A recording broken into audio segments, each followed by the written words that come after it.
Hey, today we are going to talk about cleaning up our garden at the end of the growing season.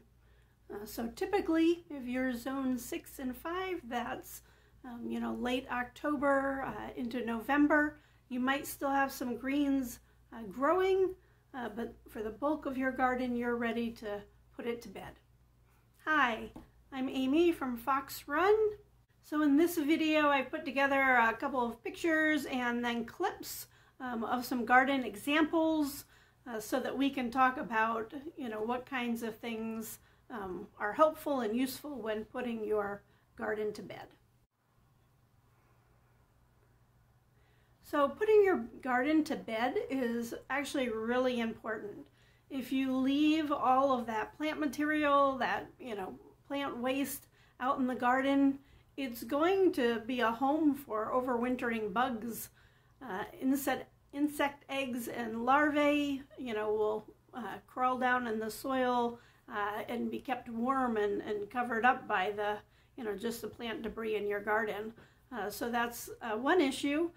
Another issue is it saves you a lot of time in the spring. Fall is a much easier time to work in the garden because it's typically drier and, it's not such up and down weather. And in the spring, you're chomping at the bit. The weather's starting to get warmer, but it's also getting wetter. And so when, you have that moment of time that you can get in the garden, you want to be able to hit the ground running, pun intended.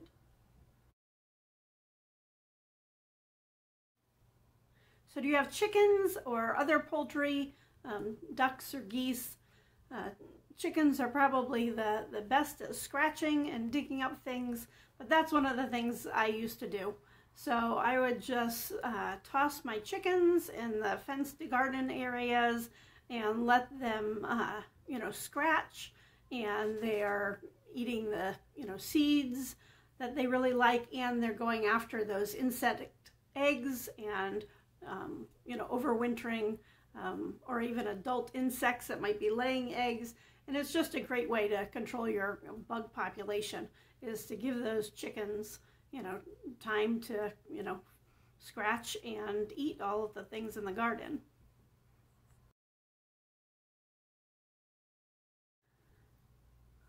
So the other thing that I've always done, which is a tad more controversial, I like controversial, is that I would put, raw manure or just waste right from the stall onto the garden during fall, late fall, and early winter. If you're organic, this does not affect your certification because you're still within the range of that having time to break down, as long as you stop, putting it on in, January or February, depending on when you're going to plant that garden. But it, in the early winter, I just take manure right out of the stalls and put it on the garden. And it's insulating the dirt, it's protecting the dirt, and it's starting, to decompose. And then I would, dig it in either in the fall. A lot of times if there was a nice, a nice day, I would just go flip that into the soil and let it get decomposing. And, in spring when I was ready to plant, it would be, decomposed enough. Especially I would like to do this in places where I would be putting squashes, which are heavy feeders, cabbage, another heavy feeder. So not so much areas where I would have root crops for that season.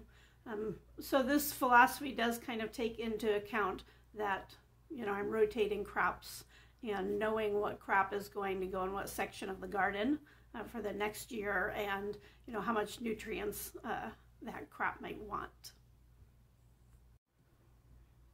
So here I have some clips.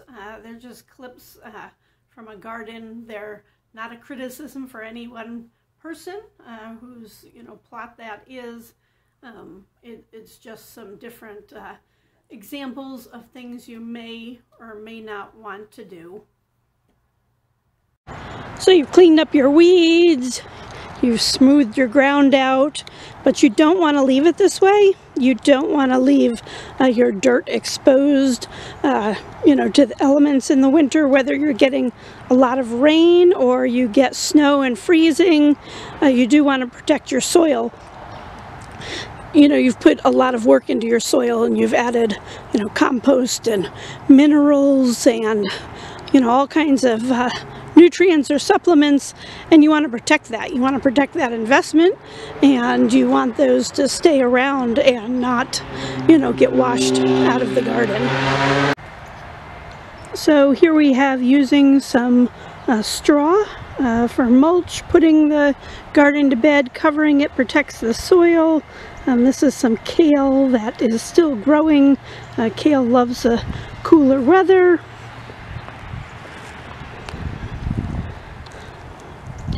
This is asparagus, and I'm surprised it's still so green, but typically asparagus will die down, and then you can cut the stalks and mulch it, or you can just cut the stalks and let them lay for next year's crop as well. So it's even a good idea to mulch your raised beds. You're protecting the soil, protecting, you know, any bulbs or anything that you might, perennials that you might have in the raised bed, and then the straw is going to break down next year and add to the soil. So here's an example of, you know, what you don't want to do. Don't just pull up all your plants, kind of lay them down with some, you know, there's some squashes, some tomatoes here, and so you're going to draw wildlife, and if that's okay with you, then that's fine, but that will draw wildlife, and they're not going to necessarily decompose well because they're not mixed in with the soil. And the other thing is you're now going to get volunteers throughout the plot next season. And you might think that's a good thing, but you do want to rotate your crops, so you kind of want to put some plans into where those crops grow, not let the plants tell you where they're going to grow. So some other great things you can do at the end of your garden season, so you can dig a trench and put your, you know, waste from your plants in a trench, cover that with soil, and that's going to start decomposing through the winter. You can also plant cover crops. Cover crops make a great addition. They add nutrients to the soil and they protect the soil over the winter.